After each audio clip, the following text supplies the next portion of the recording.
Bonjour tout le monde, bienvenue à Radio Clé de Vie, c'est Marie-Ève Lamontagne qui vous parle et c'est l'émission Pime ton estime. Et là, comme vous voyez, je suis pas seule aujourd'hui, j'ai la chance d'avoir Régine Kouakou comme invitée. Bonjour Régine. Bonjour Marie-Ève. Mais avant de vous la présenter, je veux juste préciser, c'est quoi ça, Pime ton estime? Évidemment parce que c'est un beau mot anglais, mais juste une petite précision. Dans le fond, ensemble, on va booster notre estime de nous-mêmes. Puis pour ça, on va passer par l'équilibre, parce que je crois que c'est vraiment important dans notre vie d'avoir de l'équilibre dans tous les aspects, et Régine saura m'en dire autant. Ah oui. De l'équilibre dans tous nos aspects pour être capable d'aller connecter avec qui on est et ressentir vraiment notre pleine puissance, dis-je bien, et de prendre le contrôle et le pouvoir de notre vie.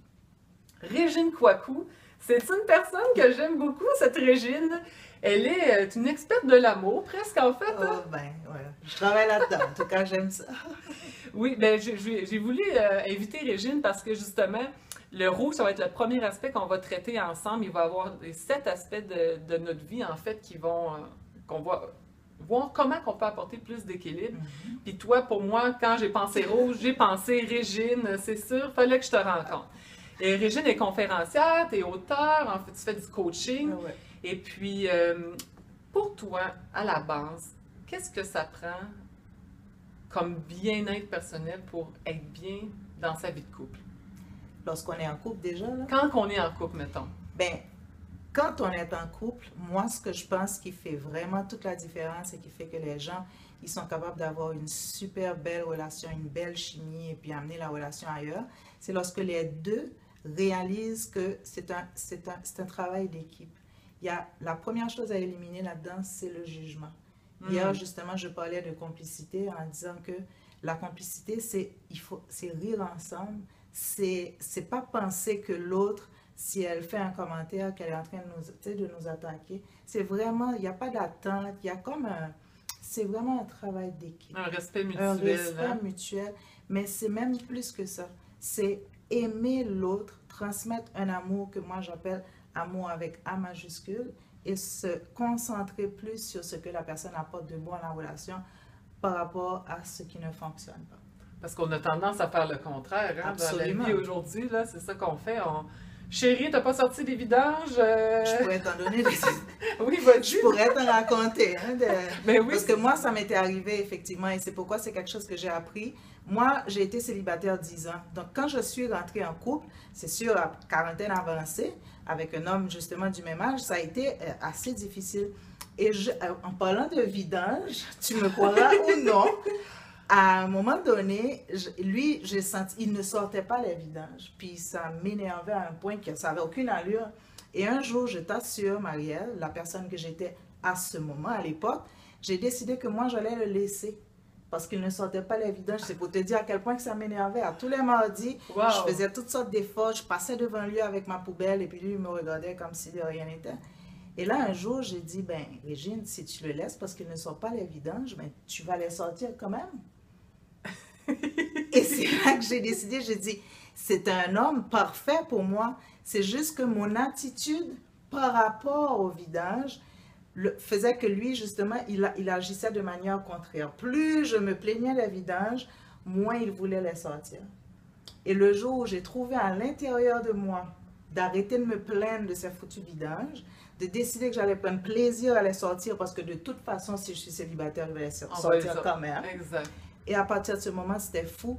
Puisque je les sortais avec plaisir, je pense que j'ai eu à le faire 2 fois parce que c'était fini. À chaque fois, il venait, il disait non, non, laisse ça, je vais le faire. Et c'est là que c'est important pour moi quand je travaille avec les gens, parce que je ne travaille pas avec les couples. Hein. Dans un couple, c'est une seule personne qui va venir me voir que je vais travailler avec elle, parce que je vais lui montrer comment c'est important de mettre l'accent sur les bonnes choses. Et comment, lorsque son attitude change, ben c'est ce qui fait que l'autre change automatiquement. Lorsque j'ai changé mon attitude par rapport aux poubelles, lorsque j'ai commencé à être plus légère à ce niveau, à le faire avec plaisir, mais la personne a pris plaisir à m'aider. Mais plus je chialais, plus je le renforçais dans sa mauvaise foi, si je peux l'appeler comme ça. Donc ça, c'est très important, c'est un aspect. C'est pourquoi je dis, on focus plus sur ce que la personne apporte. Ça change notre énergie et ça change automatiquement. C'est ça. l'énergie de la Je te personne. lançais sur le couple, évidemment, parce que c'est ça qu'on remarque beaucoup. Moi, autour de moi, j'en vois beaucoup, parce que moi, je suis célibataire plus de 35 ans, mais autour de moi, c'est que des gens en couple, puis ce que j'entends toujours, c'est « Ah, elle fait ci, elle fait c'est ça terrible. hein? » Tu sais, c'est toujours dans le cours de l'autre. C'est dommage, mais J'aurais jamais pu imaginer que des vidanges pourraient faire du... Ah ben oui! Mais le pire, c'est que je vis exactement cette situation avec mon adolescent. Ouais. Hein? Fait que... Ben c'est pareil, si tu changes ton attitude, tu vas voir qu'il va vouloir Exactement. t'aider. C'est bon. Maintenant, toi, tu te spécialises plus avec les personnes célibataires. Puis Oui. on voit évidemment que c'est comme un sujet qui est assez, je ne veux pas dire en vogue, mais important. On en entend parler partout. Il y a beaucoup d'axes et d'événements qui sont portés vers les célibataires. Ce serait quoi ton premier conseil à quelqu'un qui cherche l'amour? À quelqu'un qui cherche l'amour, mon premier conseil, c'est assez spécial quand même, il ne faut pas trop chercher. Parce que lorsqu'on en fait une obsession, c'est comme on est en train de, on annule toutes les autres parties de notre vie. Et qu'est-ce que ça fait? Ça fait qu'on crée une énergie de manque. Et plus on a l'énergie de manque, c'est moins on est capable justement d'attirer la personne idéale dans notre couple. Et moi, je fais souvent dans mes coachings ou dans mes conférences ou ateliers, je fais toujours la corrélation avec l'argent. Je dis, c'est pareil. Lorsque vous voulez de l'argent d'une place de manque, vous ne faites qu'attirer le manque et vous avez de moins en moins d'argent. Donc, lorsque vous cherchez votre partenaire, homme ou femme, d'un point de vue de manque, de solitude, puis d'anxiété même, je dirais, pour certaines personnes, à ce moment-là, c'est plutôt difficile qu'on attire la bonne personne. Et on a tendance à faire des compromis. Ce que moi, je ne recommande pas. Les compromis, ça se fait, mais de la bonne façon. Exactement. Puis dans l'échelle de la montagne, en fait, ce que j'explique, c'est souvent que quand on a un mal-être intérieur, un manque d'estime ou un manque d'amour de soi, on peut dire comme un genre de vide, ce que moi j'ai porté en moi toute ma vie, on a toujours tendance à aller se raccrocher à l'extérieur de nous, puis à donner un peu notre pouvoir aux gens à l'extérieur. On voit beaucoup Absolument. ça en amour, Oui. des gens qui sont pas bien dans leur vie et qui sentent de la solitude, qui sentent un manque ou qui ont un déséquilibre dans les autres aspects.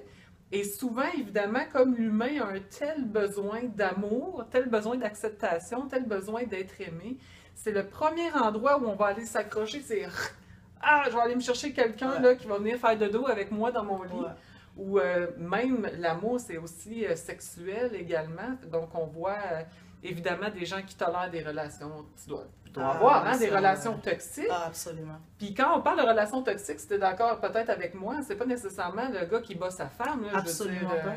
Absolument Tu as pas. sûrement des exemples de gens oui, qui des se voient? exemples. Ce sont des clientes qui, par exemple, qui ont peur de laisser leur mari, par exemple.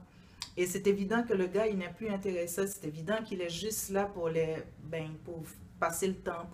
Puis elles ne sont pas capables de laisser faire. Pour les mauvaises raisons, parce qu'elles ont peur de la solitude. Ou encore une femme qui, elle, son standard, elle a certains standards dans sa vie, mais elle rencontre quelqu'un qui ne lui ressemble absolument pas. Mais elle va me dire, ah mais Régine, je ne dois pas être trop difficile. Oui, mais tu t'en vas où avec cet homme? On a travaillé ensemble, je me rends compte qu'il ne fit pas du tout dans ce que tu recherches. Mais elle est comme, c'est ce que j'ai trouvé en attendant. Et c'est vraiment dommage parce que les gens, lorsqu'ils le font, ils s'empêchent tout simplement de se donner la chance de rencontrer la bonne personne. Moi, ça me percute quand je dis ça, c'est ce que j'ai trouvé en attendant. Ouais. Tu sais, ce que ça résonne en moi, c'est que vraiment, On se je résigne. vaux pas tellement. Ouais, on se résigne à avoir des relations de schnout, là, je vais dire Ouais. ça comme ça, Pour ne pas être seul. pour ne pas être seul. Fait que vous comprenez quand je vous dis que l'équilibre est vraiment important, c'est vraiment d'apprendre à être bien avec soi-même. Moi, des fois, je me plais à dire, si demain je vous ship en avion sur une île déserte, est-ce que vous êtes capable de passer une semaine, 2 C'est semaines, ça. 1 mois, tout seul, sans avoir le goût de mourir, là, tu sais? Tu seras surprise la quantité de personnes qui ne sont vraiment pas capables de rester seules. Et non seulement de rester seules, moi je dirais même de rester tranquille. Tu sais, ils doivent toujours être en train de faire des activités, Oui, exactement. toujours être en train de parler au monde, toujours être en train de rencontrer, toujours sur les sites internet. C'est des gens qui, il n'y a aucune paix, il n'y a pas de Cohérence. non, à l'intérieur d'eux, tu sais, la paix, ils n'arrivent pas à être alignés avec eux-mêmes. Ils prennent aucun plaisir à être avec eux-mêmes et ils ne peuvent pas se connaître non plus. Parce qu'ils sont Exactement. toujours à faire de quoi, toujours en activité, toujours à la recherche de quelque chose. Puis c'est vrai ce que tu dis, puis c'est très important parce qu'évidemment, hein, on l'entend depuis des dizaines et des dizaines d'années, c'est impossible d'être bien en couple si on n'est pas d'abord bien avec soi-même. Parce que quand on va chercher quelqu'un pour compléter nos vides, ben c'est que la personne du jour au lendemain, si elle part pour X, Y raison, on se retrouve encore avec notre mal-être. Absolument. Tandis que si nous, on se remplit, nous, puis on choisit une personne qui vient nous compléter, avec qui on est bien, qu'on partage un bon moment, si la personne s'en va, évidemment, on vit des peines d'amour, ça nous fait de la peine, mais on ne perd pas notre intégrité, on ne perd pas qui on est, on n'a pas l'impression d'être un extraterrestre soudain. Ah non, absolument. C'est sûr que oui, toutes les peines d'amour font mal, mais la personne, si elle est vraiment bien avec elle-même, si elle est capable de s'aligner, de se ressourcer, de savoir qui elle est, ben, elle est capable aussi de... Parce qu'une peine d'amour aussi, ben, je fais une parenthèse, c'est que les gens, ils ont tendance à se battre contre les peines d'amour. Moi, je prône beaucoup le lâcher-prise dans tout ce que j'enseigne aux gens. Parce que lorsqu'on va à contre-courant, les gens, c'est un terme qui est utilisé dans bien trop de, je dirais, de sphères de notre vie. Tu sais, on se bat. Alors que l'idée, c'est juste accepter la peine d'amour, la laisser passer, parce que je travaille beaucoup... cet aspect avec les gens, parce que je ne connaissais pas les peines d'amour jusqu'à ce que je vive mon ancienne rupture. J'avais jamais connu ça. OK. Donc, quand les clients... Chanceuse, toi? Ben oui. Quand les clients venaient me voir avec leur peine d'amour, j'étais comme un peu, mais voyons donc, fais donc un effort, genre, tu sais. Puis aujourd'hui, je réalise que lorsque je l'ai vécu, c'était pas une question d'effort, j'ai passé plusieurs phases jusqu'à comprendre que la façon la plus rapide et la plus, je dirais, définitive de s'en débarrasser, c'est de le laisser passer. C'est de le laisser couler. Accepter. Et non accepter, arrêter le combat. L'amour, c'est le côté où on a le plus besoin d'être aimé, mais en même temps, c'est le côté qui fait le plus peur parce que c'est là qu'on est le plus vulnérable. Absolument. Hein? Quand on est tout nu en cuillère, là, on est très vulnérable. Absolument. Ouais. Vraiment. Ouais. Côté physique, autant côté émotionnel, on ouvre son cœur à quelqu'un, on va lui parler de nos états d'âme, on va tomber dans une espèce de proximité. D'où l'importance de trouver la bonne personne. Quand on est avec la bonne personne, toutes ces questions que les gens me posent, je dis, tu n'auras même pas besoin de me les poser, parce que tout, à ce moment-là, coule de source. Tu le sens à l'intérieur de toi que tu es avec la bonne personne. Tu n'as plus besoin de me poser les questions, il n'appelle pas, je fais quoi? C'est plus nécessaire, parce que tu n'es plus à ce stade. Mais il faut avoir passé le stade d'apprendre qui on est, d'apprendre à gérer justement le genre de relation. Il n'appelle plus, qu'est-ce que, tu sais, une fois qu'on a appris à gérer ce côté et à trouver je dirais son estime de soi, sa valeur à l'intérieur de ce genre de relation crochue, là, si je peux me permettre.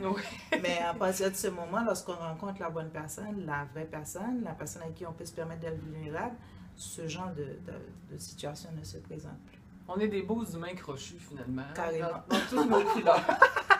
Écoute, en terminant, le temps file déjà. Quelques secondes. Le plus gros conseil que tu aurais à donner, que ce soit aux célibataires, que ce soit aux gens en couple par rapport à l'amour, ça serait quoi? Le conseil de Régine? Moi, je dis que l'amour, ça s'apprend. Et c'est là-dessus que je base tout ce que je fais dans la vie, parce que j'ai réalisé dans mon métier, tout ce que je fais avec mes clients, parce que l'amour, c'est quelque chose qui s'apprend. On apprend à identifier le genre de blocage. Pourquoi on a ces blocages? On apprend à s'en libérer. On doit apprendre à intégrer plein de concepts qui permettent qu'on apprécie encore plus la vie, de façon à se mettre à un niveau où la personne qu'on va choisir, on veut choisir quelqu'un qui est fantastique, enfin. Donc, il ne faut pas, pour commencer, que nous, on soit aussi fantastiques. OK, moi, j'amène les gens juste à identifier leur mission de vie. Parce que je dis, moi, par exemple, lorsque j'ai rencontré mon ancien partenaire, j'étais dans le monde corporatif. Donc, moi, j'ai choisi quelqu'un qui me convenait au monde corporatif. Quand moi, j'ai décidé de devenir un travailleur de lumière, on n'était plus compatibles. Si j'avais fait cet exercice avant, j'aurais découvert à l'intérieur de moi qui j'étais vraiment. Et j'aurais alors choisi quelqu'un qui me conviendrait pour la personne que je suis vraiment. C'est wow, je suis obligée de t'arrêter. Oui, c'est ça, c'est dommage parce que oui, on pourrait en parler pendant une demi-heure. On fera peut-être une autre émission à un moment donné. Mais c'est important que les gens comprennent que trouver l'amour, ça s'apprend. Je te remercie d'avoir été là. Puis rapidement, si on veut te joindre, c'est ton site internet. Moi, c'est abcséduction.ca et bien sûr ma page Facebook ABC Séduction. Puis, je suis aussi l'auteur du livre. Oui, le voici. Je l'ai sur mes cuisses depuis le début. Le guide de séduction au féminin. Je vais le mettre, je ne sais pas si on le voit. Voilà.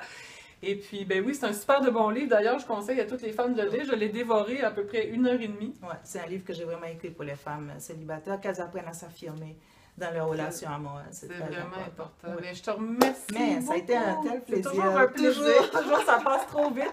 Alors pour vous, évidemment, Radio Clé de Vie, c'est aussi le magazine web, il y a aussi la web télé. Si vous avez manqué le début de l'entrevue, vous pouvez aller peser sur le bouton réécoute. Gênez-vous pas, allez nous réécouter, puis nous on se voit la semaine prochaine pour une autre couleur.